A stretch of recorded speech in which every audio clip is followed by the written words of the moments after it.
how a CIA base works. I remember there was the WikiLeaks on like a bunch of CIA stuff, and I'm guessing that's where majority of this information is from. This is, I think, it's going to be like summarized into one video. The CIA knows everything. The CIA knows what I'm doing right now. They're probably like listening to my shit. Like I swear to God, like they know everything, bro. Never think that you're safe. Never ever.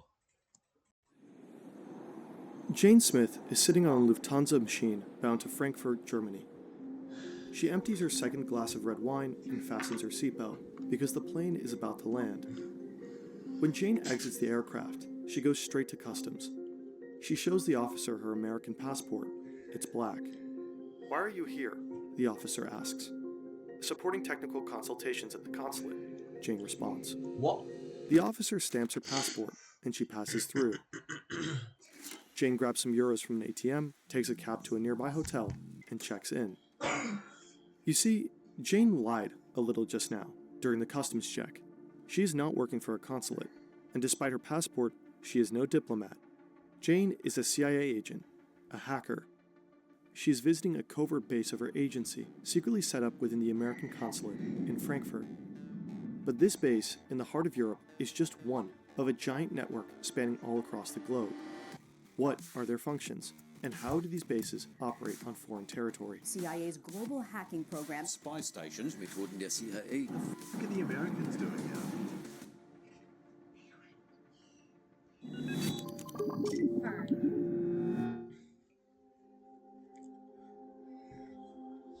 Jane enters the hotel room and drops off her bags. She was prepared for this trip. She's been given instructions on how to get around in Frankfurt. Stores are closed on Sunday, gas stations are not a good place for fine dining, stuff like that. We all know this thanks to the extensive leaks called Vault 7 from a few years back. Generally, this video largely relies on leaked information and statements of retired agents. It was a 9-hour flight from Washington, D.C. to Frankfurt. Jane is pretty exhausted and takes a shower. She is very careful not to leave anything that could identify her unattended. She takes her phone and laptop with her to the bathroom. Freshly dressed, Jane takes the U5 subway towards Porngesheim. She gets off at Gießnerstrasse, just a few hundred meters north from the consulate. Frankfurt hosts the largest U.S. consulate in the world. What's Officially, the consulate?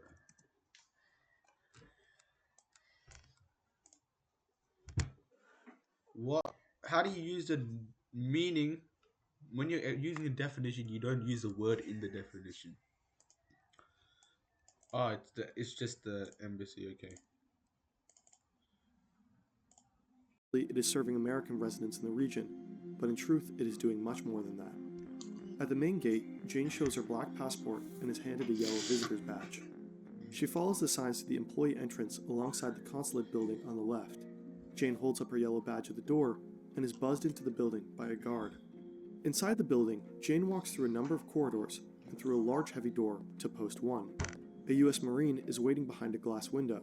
Jane gives her the yellow badge, and she gets a blue one instead. Jane can finally enter her new office and get to work. She calls her person of contact and gets to know the other agents at the station.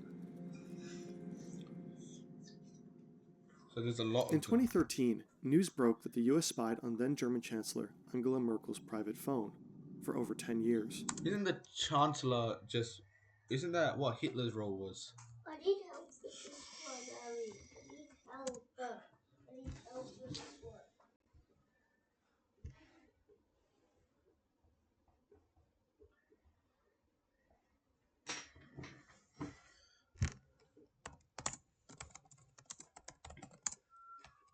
I think it was Hitler. And Goebbels, yeah.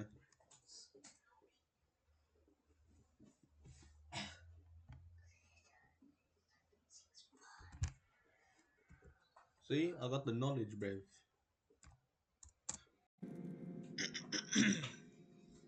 In 2013, news broke that the U.S. spied on then German Chancellor Angela Merkel's private phone for over 10 years. The NSA may have been spying on Chancellor Angela Merkel. A spokesman for the German leader described the idea as Totally unacceptable.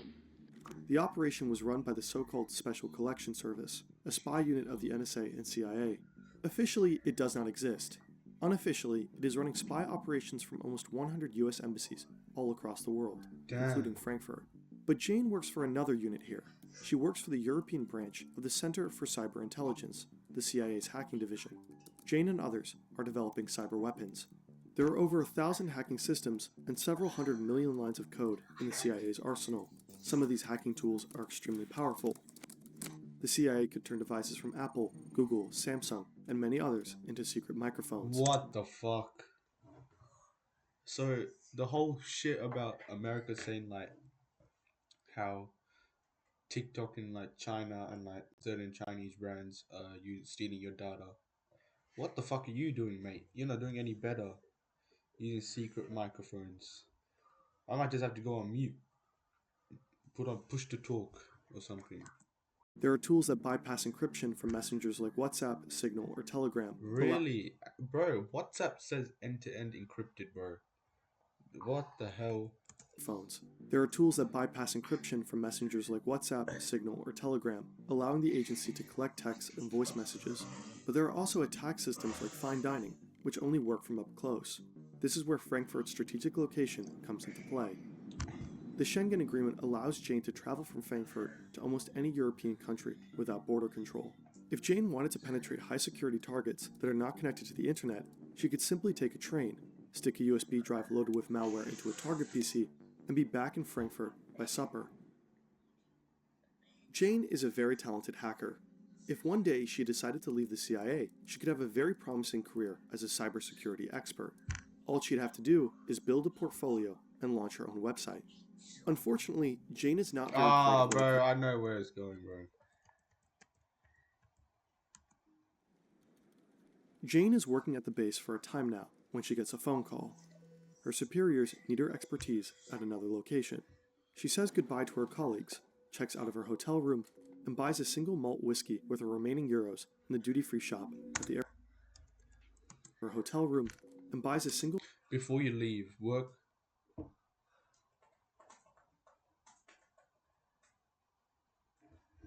Buy something in duty-free because you're awesome and you deserve it. A single malt whiskey. Is this what the actual WikiLeaks found? This is actually what it said, because you're awesome and you deserve it. It's very quite nice. Sweet. Single malt whiskey with her remaining euros in the duty-free shop at the airport. Jane's next destination is Australia.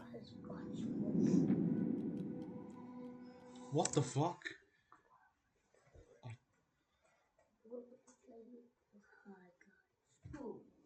Oh, hell nah, bro. Jane's in my phone right now. Jane's in my phone right now. Hold on. Hello, Jane. Hi. Hello, Jane. Hello, Jane. Hi, Jane.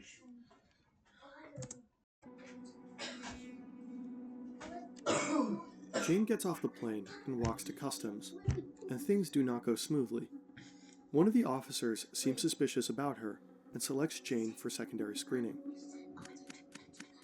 But she is prepared. Agents like Jane are usually trained here, Camp Peary, or how most people in the CIA call it, the Farm, a roughly 10,000-acre piece of land near Williamsburg, Virginia. It was established during World War II as a military training center. Later, it was transformed into a camp for Italian and German war prisoners. In 1951, the CIA took over and turned it into a secret spy school. Of course, not officially.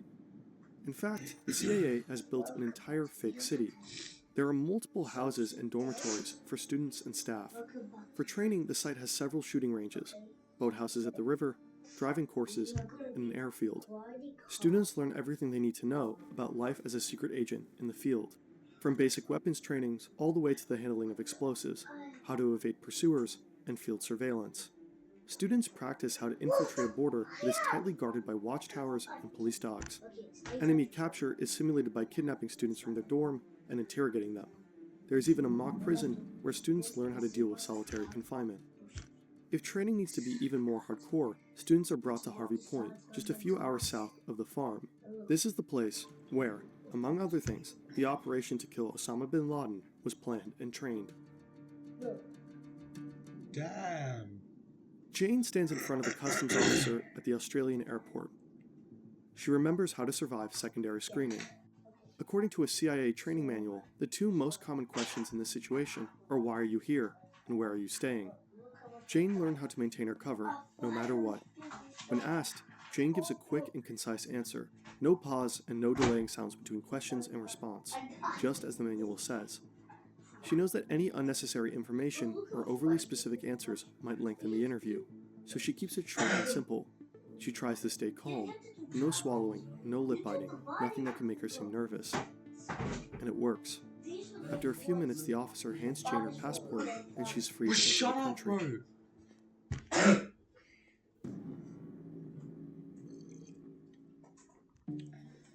Jane is sitting with her colleagues in a casino in Alice Springs, a small town right in the heart of the Australian outback. There are a lot of Americans all around her, which is not unusual. Most of them work at Pine Gap, a nearby military base run by the Australian and US government. Jane and others are playing a weird American dice game called Craps when a group of Australian YouTubers join them. Together they drink, they laugh, and maybe talk a bit too much about their work.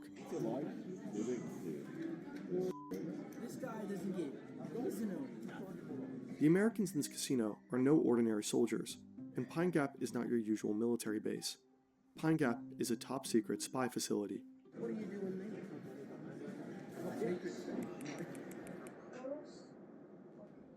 Roughly 1,000 people work at the so-called Joint Defense Facility, which is a quite misleading name, in fact.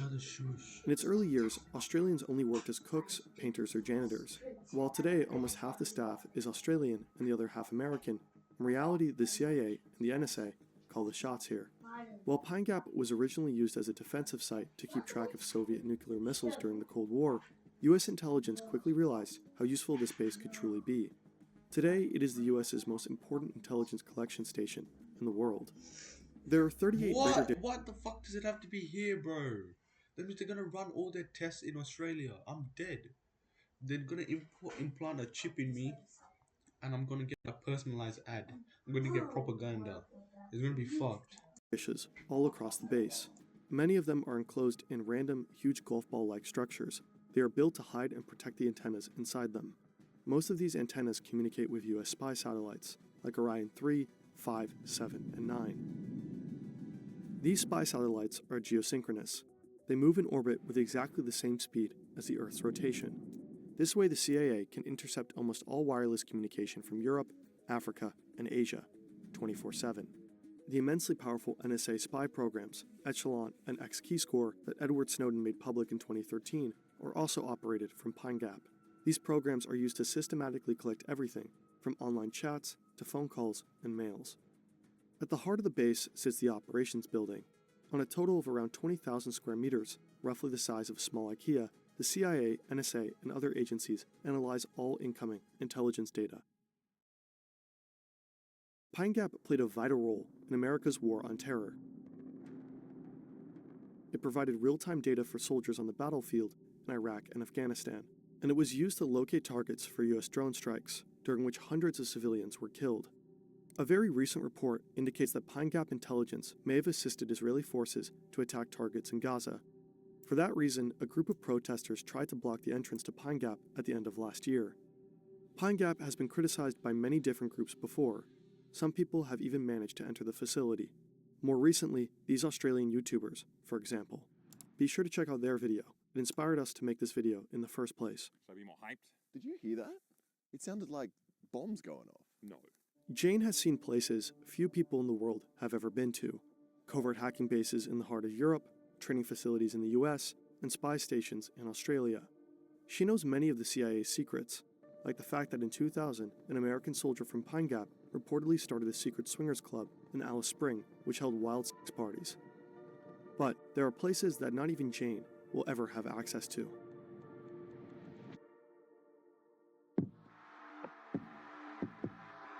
On September 6, 2006, President George Bush admitted what many people had already suspected. So I'm announcing today that Khalid Sheikh Mohammed, Abu Zubaydah, Ramzi bin al-Shibh, and 11 other terrorists in CIA custody have been transferred to the United States Naval Base at Guantanamo Bay. In this speech, Bush acknowledged that the CIA was running a network of secret prisons all across the world, so-called black sites. The most well-known CIA prison is Guantanamo Bay in Cuba. The prison was built for international terrorist suspects. Just 4 months after the attacks on 9/11, the first 20 people arrived. But Guantanamo is no regular prison. In most cases, there are no official charges, no trials, and no formal convictions. A total of 800 people were brought here. Some have been exposed to enhanced interrogation techniques, most commonly known as torture. Often, the CIA did not have clear evidence on their inmates. The exact number and locations of black sites are still unknown. Some were run by foreign secret services. At least 10 of these prisons were built and operated by the CIA. Over 50 governments participated in some way. If the CIA suspected someone of being a terrorist, they sometimes became part of the agency's extraordinary rendition program, or simply kidnapping. The suspect was illegally shackled, blindfolded, and transported via plane to one of the CIA's black sites. Some of these prisons were allegedly planned from the CIA base in Frankfurt, while the farm was allegedly involved in rendition flights. One of the most important prisons of the CIA was here, on a Polish military base near the small village of Stare Kikute. Inside this 2-story villa, the CIA built one of its very first prisons after 9/11, codenamed Quartz. The CIA tortured multiple suspects here. As compensation for using the place, the CIA paid at least $15 million and outfitted the base with $300,000 worth of security cameras. After many years of denial, in 2014, the Polish government finally admitted that it hosted the secret CIA prison. Since then, the European Court of Human Rights has found multiple European countries responsible for letting the CIA violate several human rights in prisons on their territory. In 2009, President Obama ordered for all black sites to be closed. But to this day, Guantanamo Bay still holds roughly 30 inmates.